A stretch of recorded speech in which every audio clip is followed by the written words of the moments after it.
Welcome, everybody. Welcome to episode number 131 of the Fraternity Foodie Podcast. I am your host, Mike Ayalon, CEO of Greek University. We call these episodes Fraternity Foodie because there is nothing like great food to bring people together. We are always thinking about our new book that we released last week. It's called From Letters to Leaders, Creating Impact on Your College Campus and Beyond. Shot up to number 1 on the new releases for Amazon in the college and university category. So thank you to all of our listeners that are going out and picking that book up. You can get it on Kindle for only $2.99 right now, or you can have the paperback shipped to your home. So definitely go and check that out. Now, I hope you are ready for a meaningful and deep conversation today, because we have with us Amy Chea. She currently serves as the New York City Program Officer and Small Business Advisor for the Early Care and Education team at the Low Income Investment Fund. She has a master's in public administration and public policy, as well as a bachelor's degree in speech, language, and hearing sciences. Her passions include helping children and families reach their full potential, supporting early childhood leaders in their work, and also advocating for racial equity and social justice. This is going to be a fascinating conversation. Welcome to the show, Amy. Thank you so much, Mike. Thank you for having me on. I'm so excited. This is going to be an amazing conversation. I knew right away. I was checking out your social media profile and I was like, this is the type of person that I want to interview on the show, because this is just going to be amazing. Yes. So let's get our listeners a little bit of background about you. Sure. You decided on UConn for Yes, your go undergraduate experience. So what made UConn the right place for you? There's so many reasons, but I knew that I wanted to go to a school that was pretty close to my parents' house, like close to home. But I also wanted a school with a lot of spirit, like a lot of action, a lot of spirit. I think that I wanted a big school. I went to, I lived in a small town. I also really wanted to do my own thing. I'm the first one in my family to go to college. And so I really wanted to feel like a trailblazer. And there are certain schools that a lot of kids from your school goes to, like a lot of kids in my school went to UMass Amherst, Northeastern, all these different places, which are wonderful schools. But I was like, I want to go somewhere a little bit different. So somewhere different where I was from was going down to Connecticut. And it was like seeing Gamble Pavilion, the big dome, and just imagining all the different events and sports and, shows that I could see in that space. The campus was just beautiful. And I was like, I just had to go there. So I'm really excited that I made that choice. It was a lot more expensive than the state schools that I could have gone to, but it was also a lot closer to my parents than even the state schools. So I just decided to go there, and it was one of the best decisions I ever made. Nice. It clearly worked out well for you, so that's good. And while you were there, you joined Kappa Alpha Theta. So Yes. What was special about Kappa Alpha Theta and the sisterhood that made you want to join? So I never thought that I would join a sorority. I always loved being involved in school, but sorority seemed like a really easy way to meet people and to be active on campus. I was like, why don't I just join this group of women who are doing philanthropy, charity events, all these things that I seemed really interested in, like all the time, and just hang out with them. When I met the women of Kappa Alpha Theta through recruitment, I just really felt accepted. And I felt like I didn't have to fake who I was in order to have a conversation. And in the first few weeks of college, it's a very strange time. You're meeting all these new people. This is like the biggest influx of strangers you're ever really meeting in your life. So, you're telling the same story and the same truths and a lie and the same facts about yourself in all these different classes. And you're really just trying to navigate the people who you're actually having a genuine connection with. I felt that when I found Theta. So I'm so happy that I chose that sorority as well. The sisterhood has meant so much to me. I'm getting married in October, and I have 4 bridesmaids who are sorority sisters, as well as like tables of fraternity and sorority friends and sisters. I'm going to my grandbaby's wedding in May. So, they've really just become such an integral part of my life. And then I really valued the fact that Theta was founded by a group of women who were navigating a space that didn't necessarily welcome women. We're the first Greek letter fraternity known among women. And I think that was really special when I heard about that. These women started on a college campus surrounded by men who just didn't believe that women belonged on a college campus. So their sisterhood meant so much more than just getting themselves through college. It was getting each other through, and it was also supporting future generations that were coming behind them. So felt really at home there. Yeah, I love the story of Theta. Of course, we interviewed Betsy, your CEO, Yes. not too long ago, and she was telling us that story. And I just remember thinking, man, this is unbelievable. And that's great. First, congratulations on the upcoming wedding. I think that's amazing. And you know what? I will tell you this, another 20 years down the line, another 40 years down the line, you're still going to be close with all of your sorority sisters. Yes. You're still going to be close with the fraternity and sorority community that you came up with. It never goes away. I will tell you, as somebody who also had tons of fraternity brothers, in my wedding party, I will tell you that it is just going to continue. This is lifelong friendships. And I think, sometimes that gets lost in all of this, that people kind of look at it as just a 4-year experience, but we know it's much more than that. Absolutely. I love that for you. I love that for me. And for us, I think it's great. And it's been I met my fiance through his fraternity philanthropy event. Wow. They were having a powder puff tournament, and they came to my sorority chapter meeting and they said, "Hey, we're your coaches." And funny enough, he has a similar last name to me. My last name is Chea with a C. His is Chea with an S. So the Irish Chea. And so we met through our fraternities, and now we have a dog together. So and we're getting married. So yes, I agree. The relationships mean everything. That's awesome. I absolutely love it. And you went on for your Master of Public Administration at Baruch College in New York. Yes.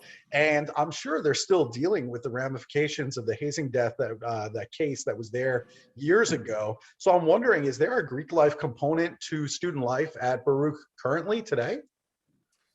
So I'm going to be honest with you, Mike. I did not know about this incident until I saw this question in your email. Mm-hmm. I feel like a grad school experience at a school is really, really removed from the undergraduate experience at a school. So I didn't know much about Baruch Greek life. I knew that they had one, and I was excited to learn that they did. But I also didn't really pay much mind to the other extracurricular activities on the campus. I was working full time and going to classes from 6 to 9 p.m. So I didn't really stick around too much after. But when I saw your question, I researched it and I looked into it, and I mean, what a tragedy. My heart goes out to Michael and his family. It's always just sad to learn about hazing, and how dangerous and potentially lethal it can be. I was never hazed when I was in Theta. I was really lucky. I was spoiled. They gave me cookies and cupcakes and Theta shirts and trinkets. And so I just think that there's so many wonderful traditions and rituals in all of our Greek life traditions. And I would hope that with time, chapters around the world would move away from hazing and move away from traditions that don't represent us in the best light. And we have a responsibility to future generations to continue the traditions that help us and bond us together, but to ditch the ones that harm us. So, I know that the punishment was fairly severe for this incident. And I know that these men are learning a lot about what happened that night. And I'm glad to see that it was taken seriously as well, because I feel like oftentimes people don't believe these stories, or people kind of get off with a slap on the wrist. But I think that it's important to really think about what traditions are worth, acting on. And so, I feel terrible about what happened, but I didn't know much about it. That story broke my heart. I mean, obviously there's been some hazing cases in the news the past month. And so I think about that, but for some reason that story just hit me really hard. I remember reading about it in 2015 in the New York Times, and it just compelled me to action. It just, hearing Michael's story, I just said, I said, that could have been me. It could have been one of my fraternity brothers at another campus. And I Absolutely. said, I have to do something about it. I have to basically just stop what I'm doing and worrying about only my organization and start worrying about every fraternity, every sorority, every college campus, Wow. because that story just kind of told me that ultimately, number one, we have to protect our members and our guests. I think that is first and foremost. But then number Yes. two, that, really the whole Greek system, it's being held together, and if we have one particular chapter at a particular campus that is engaged in something that they shouldn't be doing, that is going to have a ripple effect. That is going to have a ripple effect not only at Yes. Baruch, but on all college campuses, not only in New York, all over the country. And, Absolutely. I guess just in reading that in the New York Times, I think it really solidified in my mind why it's so important for us to be fighting this fight as fraternity men, as sorority women, and Yes. that we have to be engaged in that fight, that we can't sit on the sidelines. We have to talk about it. Yep. And so I don't know, that particular case, for whatever reason, just, hit me hard. Maybe because I was born in New York City, born in Manhattan, and it Mm, just resonated with me. I'm not sure yeah. why. Oh, I'm so Yeah. sorry. Well, born out of tragedy sometimes is some really wonderful action and some really great things, I'm sure. Yeah, So I'm hoping that we can do more. And I also want to definitely. talk to you a little bit about your dad. I know that your father, he's been a huge inspiration to you. He's overcome an author, I can't even say it now, authoritarian and genocidal government in Cambodia, Yes. as well as COVID-19 here in the Mhm. United States. So tell us more about your father and also his story. Yeah, absolutely. Thank you for asking. Yeah, my dad is my hero. I'm always happy to talk about my dad. Like you said, he had COVID-19 back in April of 2020. And it was, kind of at the real beginning, really dark, scary times. I mean, we're still here, but it was a rough time. But he pulled through, and he's doing great. But yeah, my dad, my mom, my grandparents, aunts, uncles, cousins, family friends all came to the United States as refugees from Cambodia in the early 1980s. And just to give a little bit of history, because I found that it's strange, not too many people know about this, and I feel like we're not really taught it, or maybe taught about it in like 1 or 2 paragraphs in a chapter in a history textbook in a world history class in 11th grade. But after the Vietnam War and the bombing campaigns that were carried out by the United States, Cambodia's government was in a lot of turmoil, and there was a civil war. And a communist regime known as the Khmer Rouge gained power. They were led by a man named Pol Pot and some of his cronies, and they were extremely totalitarian and xenophobic and paranoid and repressive and murderous and genocidal. They believed in a farming utopia. They killed anyone and everyone with an education. Like, even if you wore glasses and you just looked smart, they didn't trust you, and they didn't want you to be able to think of ways to get out of what they wanted to trap the country in. They essentially imprisoned their own country and murdered about a quarter, some say a third of their population. They evacuated all of the cities and made everybody live on labor camps. And they worked the fields all day. Even my mom, who was 10 at the time, she lived in the capital city of Phnom Penh. And she was 10 years old and had to work the fields every day. And, people died of sickness, from the camp, or sicknesses that were just left untreated, like my grandfather and my uncle, who was only 3 at the time. And then other people died of starvation, poor, terrible working conditions, disease, and just hatred. That's what killed them. The hatred from the Khmer Rouge soldiers and their ideology. So sometimes I can't really bear to think about it, but I know that my parents have, like, sometimes I think about their resilience and their strength. And if I'm ever having a hard day, I'm like, you know what? I am so fortunate to have the life that I have here in the United States. I feel their resilience in my bones, and I try to carry their legacy forward because their story deserves to be heard. So thank you for letting me share it. But, you know, their stories need to be shared because there's so many lessons that we need to learn from it. And I think that people don't want to learn about it because confronting ugliness in yourself or your policies is a really difficult thing to do. So we would rather just sweep everything under the rug and pretend like everything's okay. But I think that it's worth it to talk about these things so that we can learn and grow. My parents are doing great. They own a home in Massachusetts. They have 3 children, so me, my 2 older brothers. They have a grandson who they love. They love my new dog, their new grandson. They're really excited. So they're great, strong, wonderful people. And I just learned so much from them. Their compassion is like unending, their perseverance. And so they really just inspire me so much. That's a great story. And you're right. I don't think in the history books we talk all that much about Cambodia here in the United States. We probably should be doing a better job with that. My parents are also from another country. Both my parents are from Israel, and they came here for a better life. More opportunity, and then had 3 children, and the rest is history, right?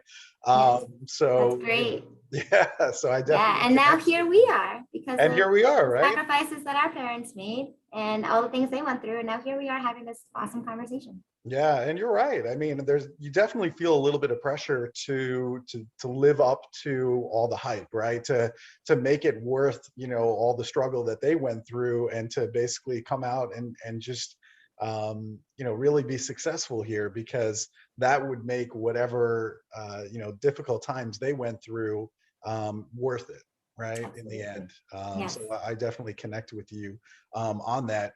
You know, the other thing I wanted to talk to you about too, you know, what did it feel like for you when you witnessed the first female vice president of the United States, the first Black and South Asian woman, get sworn in? What was that moment like for you?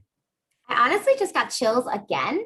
I'm not even kidding. I have goosebumps on my arm. I cried a lot. I just felt like it was about time, number one, about time, but it just felt, you know, refreshing, I guess, maybe, exhilarating. It felt amazing to see a woman in such a high position. And, you know, she's not perfect. Nobody is. Doesn't have the most perfect record according to who you talk to. But I think she cares about the nation. I think she cares about the people in it. I think she cares about me. I think she cares about my family.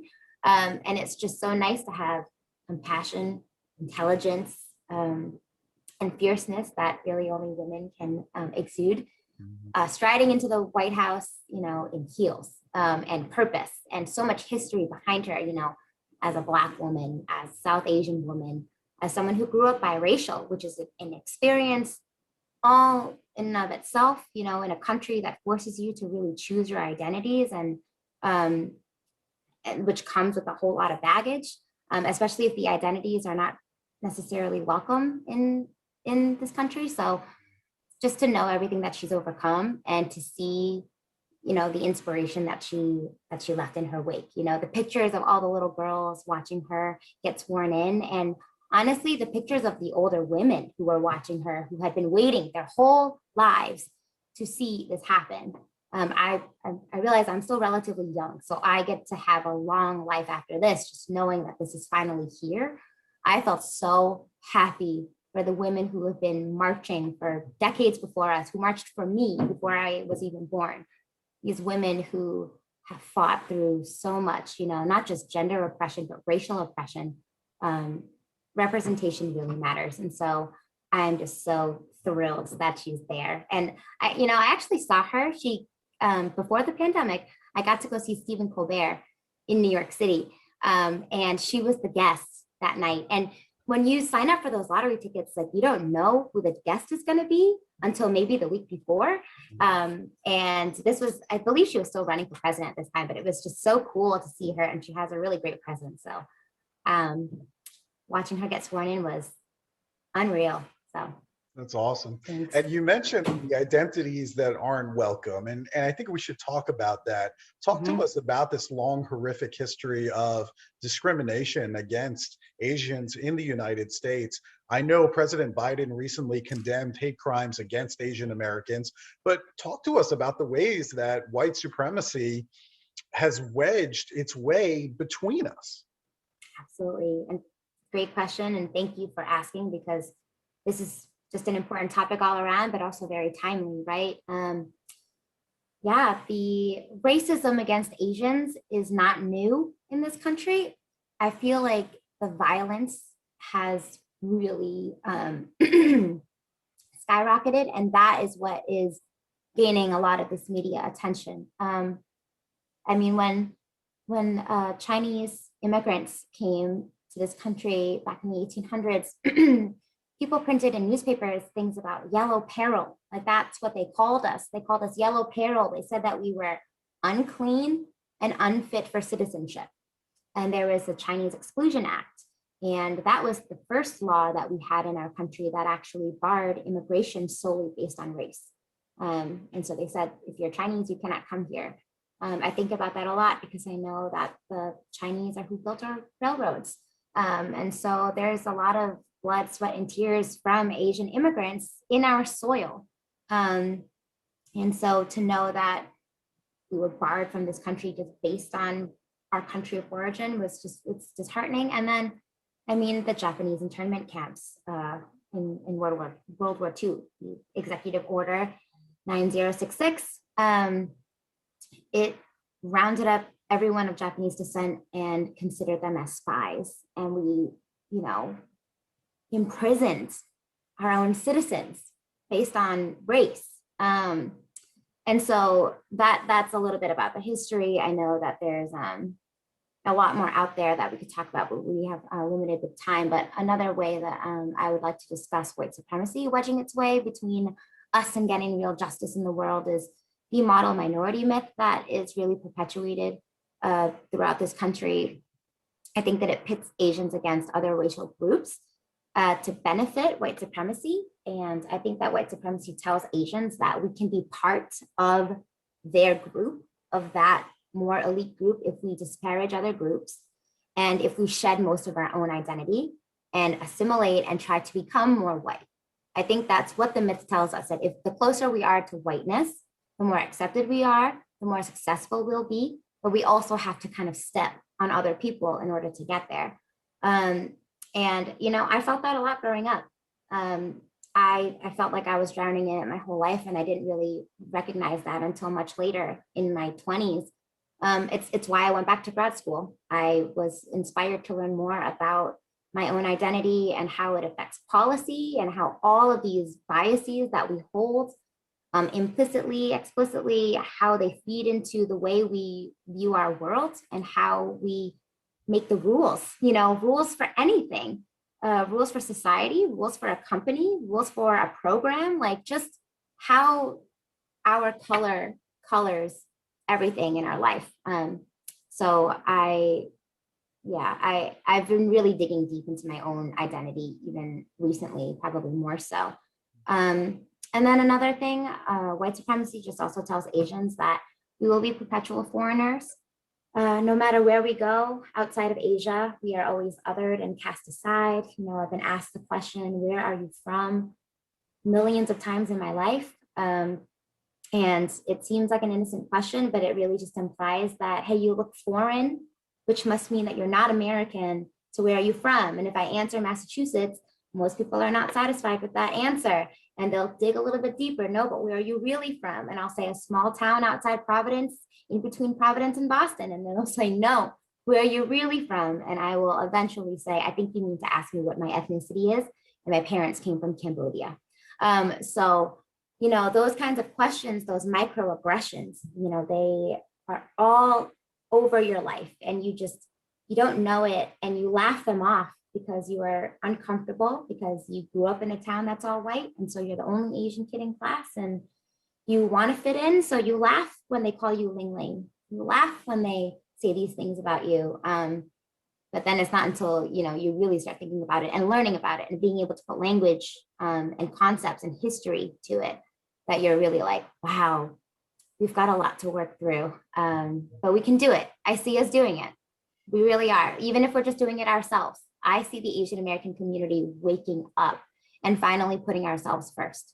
So I think Thanks you're for the right. We have a question. lot of work to do. And, to all of our non-Asian followers that want to help, what can Mhm. we do to ensure equality, to liberate all oppressed communities, and also be an advocate in this fight for anti-racism? That's a good question. Thank you for asking, Mike. I think the easiest thing that I can say right now is to simply stand together in the face of hate and just to speak up against any kind of ideology that would benefit from pitting groups against each other. There are a lot of different ideologies out there, white supremacy being one of them, that benefit when multiple groups are fighting, when one group holds power and oppresses all of the other ones. So if we can have conversations about that, if we can start reading, listening, educating ourselves, talking to our friends and our family, even just stopping jokes, inappropriate comments when they happen. You don't have to embarrass people. You don't have to like scream across the table and say, hey, you're a racist. I don't think that you can categorize people as racist or anti-racist. I think you can categorize actions as such. And I think that Dr. Kendi wrote in his book, How to Be an Anti-Racist, that you can be racist in one moment and then anti-racist in the next. It's just a matter of recognizing those biases in yourself and helping lead other folks to recognizing those biases as well. And pushing the boundaries where you can. If you have privilege, I have a lot of privilege. I'm trying to spend it. It might get me in trouble. I'm on the social justice and racial equity team at work. Sometimes I get to be in front of the high executive leaders in my different jobs. And I am hammering the points about white supremacy. I'm saying things that are going to make them feel uncomfortable. For the most part, I work at a really wonderful company that, is on its ways to being anti-racist and is not afraid to use that language and supported all of the movements that we've been seeing in the last few years. So I am grateful for that. But at the same time, step out of your comfort zone and kind of nudge other people out of their comfort zone too.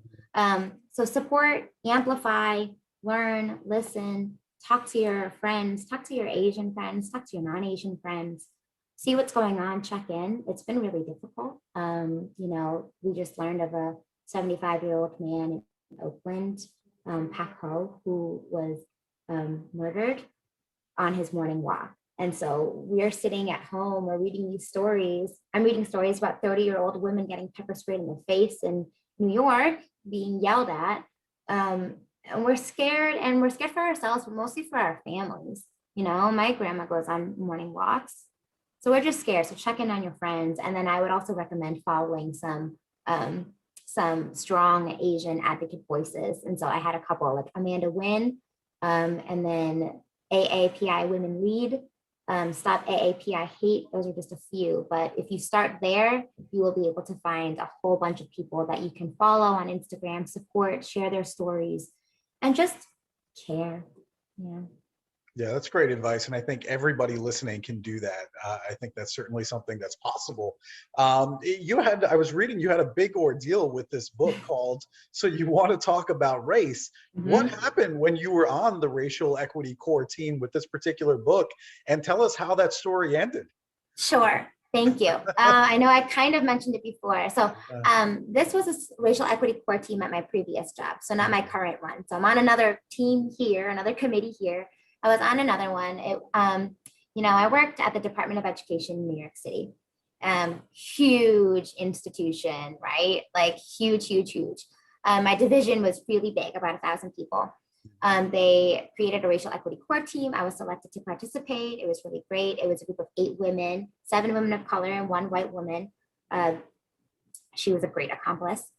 And we were tasked with ending racism at the division and in early childhood in New York City. So we were given that task, given us a budget and a few months. And one of the things that we wanted to do was to have a book club. We thought one of the easiest low-hanging fruits that we could really just get behind was just, why don't we just use some of this budget, order a book that could just really educate people, norm ourselves around some language and some concepts, get people thinking, and hold space for it. So have some book club meetings. It would be opt-in. We weren't gonna force people to do it. We were like, why don't we just give this book to people? If they want to read it, great. If they're not ready to read it, that's fine, but just as a gift. We're getting to the end of our fiscal year, needed to spend money on the budget. I feel like this was going back and forth between leadership and us, and people were just scared about this book. We're the Department of Education, by the way. And I felt like they were scared to educate their own employees about race, because I think that they knew that once that happened, you couldn't go back, and that once people learned about certain things, they might speak up, you know? So I feel like white supremacy works in really weird ways, and suppression and silence is one of them. That's kind of how I felt. So it became this huge thing. And at one point, another person on the team and I just said, let's just buy them, because we need to spend this money or else we're going to lose it and we're not going to be able to ask for it in the next budget ask. So let's just spend it. And we got it from the publisher, like at a really good price, hardcover too. And we ordered 1,000. We're like, let's just do it. So we did it. We were like, let's ask for forgiveness later. So that's us kind of spending our privilege and just being like, we might get in trouble for this, but let's just take the risk and do it. Ordered the books. They came. They were next to my cubicle. Nobody would let me hand them out. So they just were these huge boxes that were next to my cubicle, just sitting there. And I could not get any leadership to let me hand them out. And it became this weird taboo thing. People were curious about this huge stack of boxes in this office. And I had to be like, yeah, it's this book that I ordered. And then it was the question of why doesn't leadership want to hand it out, or why, whatever, all these, it just became this weird thing. Eventually I left that organization. They had never given those books out at all. And then the next day, at my next job, it was this past summer, I think, one of my friends texted me a picture of the book, and she still worked there. And I was like, oh my gosh, I asked her, I was like, did you just go take that? You know, I was like, did you just like find an open box and take it? Because I was kind of telling people like, just do that, like who cares? But she's like, no, they're giving them out. So after everything that happened this summer, all the Black Lives Matter movements, all of the action that went behind supporting that cause, finally allowed this institution to use the word anti-racism. We wouldn't even use it in our social justice and racial equity statement. They would not use the word anti-racism at all, would not. They were also being sued at the time. The chancellor was being sued for making DOE employees all go through implicit bias trainings. Like he had the whole DOE go through that, and some people did not like that. So an institution that didn't want anything to do with anti-racism was finally giving out the book, So You Want to Talk About Race. And I was really excited about that. I think that they still have a lot left. So if anybody wants a copy, they should go get it, because I think that there's still some in those boxes. But I really just felt like I was being silenced, and I felt like it was a way of white supremacy just keeping the ones who really want to do the work, the ones who want to talk about anti-racism and tackle anti-racism. They were like, that's just too much for us, so we'd rather not. And let's just keep things the way they are. And I was like, I don't want to keep things the way they are. So that's the story about that. Hopefully those folks are reading that book now and having conversations. We're doing that at my new company now, so I'm grateful for that space too.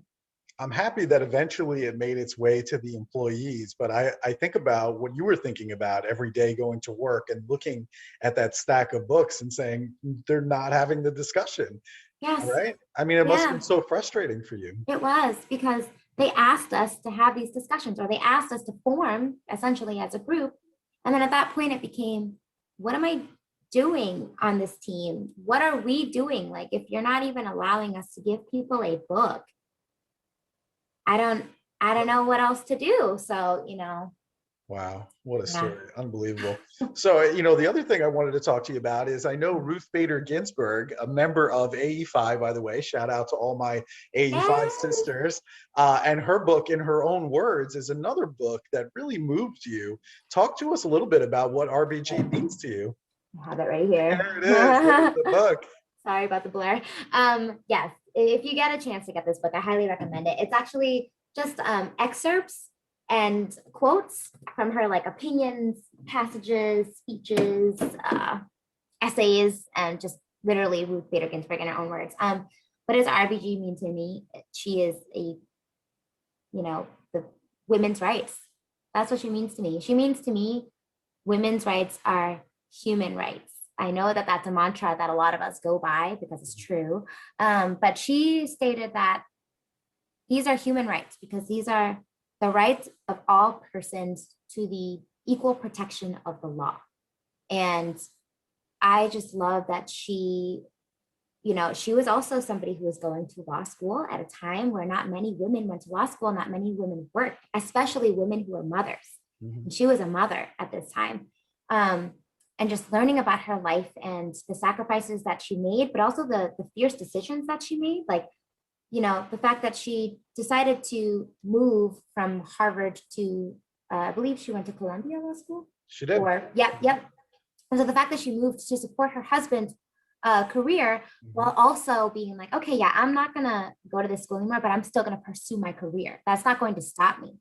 That was just so inspiring to me, and just her fierce advocacy for women in the law, because that's where it really matters. Of course, social change really matters. Of course, you need social opinions to move, but you need to solidify it in legislation. And the law takes so long to catch up to us and to our culture.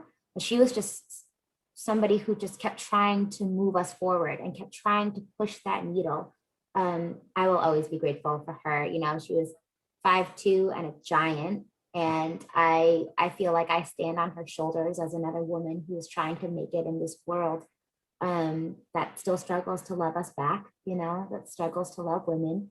So yeah, I am just so inspired by her and by women like her. And she had such a grace to her. She was able to speak her mind, and just by virtue of saying her thoughts out loud, she got people to follow her lead. She didn't have to force anything. She didn't have to hammer her point down to anybody. She just inspired people with her beliefs and with her words and her actions. So yeah, what an inspiration. That God broke the mold when he made yes, RBG. I mean, absolutely. wow. And just to even see like her workout routines towards the end of her life, I'm just amazed. I mean, just speechless. I know. Like really, it's like God really chooses his favorites. Oh yeah. RBG was absolutely his favorite. There's no question in my mind. This has been amazing. You know that we love good food here at Fraternity. Oh yes. And I know that you love good food too. Yes. And you happen to be living in the mecca of great food in New York City. So I need to know, when I'm coming back home to Manhattan, I need to know, what is your favorite restaurant and what are you usually ordering over there? Okay, this is a really hard question. I mean, I was like, is he really asking me what my favorite restaurant is in New York City? Yes. Oh, yes. Okay. Well, I guess I would say I'm listing off a few. So I've only lived in New York since 2017 and was in school and working full time for a majority of it. So I really had like 1 year to really explore before everything was shut down. So I've got a couple of restaurants, and it's interesting because a lot of the restaurants I had experiences with were with outdoor dining and with COVID, restrictions and everything happening. So I would say Uva on the Upper East Side. And I got this gnocchi dish that is just delicious. I've been to Uva a few times, and each time I have to force myself to order something different because I just really want to order that gnocchi each time. It's in this like creamy mushroom truffle sauce. It's delicious. So I recommend Uva for sure. But if you're just looking for like a quick pick me up, like a sausage, okay, I'm gonna recommend that you go to Stude's. It's next to a butcher shop called Schaller and Weaver on the Upper East Side, in the Yorkville neighborhood. And it's great. They have really good sausages, but Stude's is like the stand right next to it. And you can just get a sausage. Like they have a banh mi sausage, which is really good. And their andouille sausage is amazing. So I highly recommend that for like a sausage stand. And then if you want a really nice sit down dinner with a lot of wine, I recommend Uva and Uptai as well. If you're looking for good Asian food. I love your taste in food. I think it's great. You gave us the formal Uva. You gave us the stand. Yeah, I really thought about it. I was like, I hope that Mike comes back to New York soon and checks these places out. Oh man, I can't wait to come back. Believe me, I will tell you this. I mean, my dad, who lives about a half hour north of New York City, he literally was on the phone with me yesterday saying, all right, did you get your shot? When can you come and visit? And I can't wait because I'm going to eat my way through New York City. I promise. As you should. As you should. As we all should. As you should. That's what you do when you come to New York City. That's what you do when you travel. So I'm excited for you, Mike. Thank you. Thank you so much. That's going to be a lot of fun. All right. So if our listeners, if they want to follow you on social media, they want to connect with you, they want to ask you some more questions, where's the best place for them to go? Absolutely. Great question. They can find me on Instagram. My name is @Amy K. Chea. They can find me there. You can find me on Facebook, Amy Chea. I live in New York City. My picture is of me in a cool Cambodian outfit.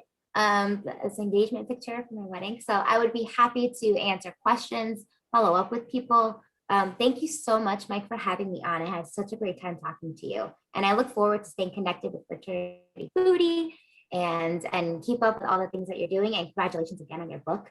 So Thank you. Thank you so much. You have over 125 episodes only to go through at the Fraternity Foodie. Exactly. Good. I need something for when I'm working out. So there you go. There's some content for you. So go follow her. It's Amy K. Chea. That's spelled Chea. And I appreciate all of your time. This has been absolutely amazing. Thank you. Thank you so much. And to our listeners, if you enjoyed Amy's conversation, please like it. Please share it with other students. It could be fraternity men, sorority women, whoever, anybody who's interested in this conversation. And we hope to see you on another episode of Fraternity Foodie. Thanks so much, Amy. Thanks so much to our listeners. And we'll see you next time. Thank you so much.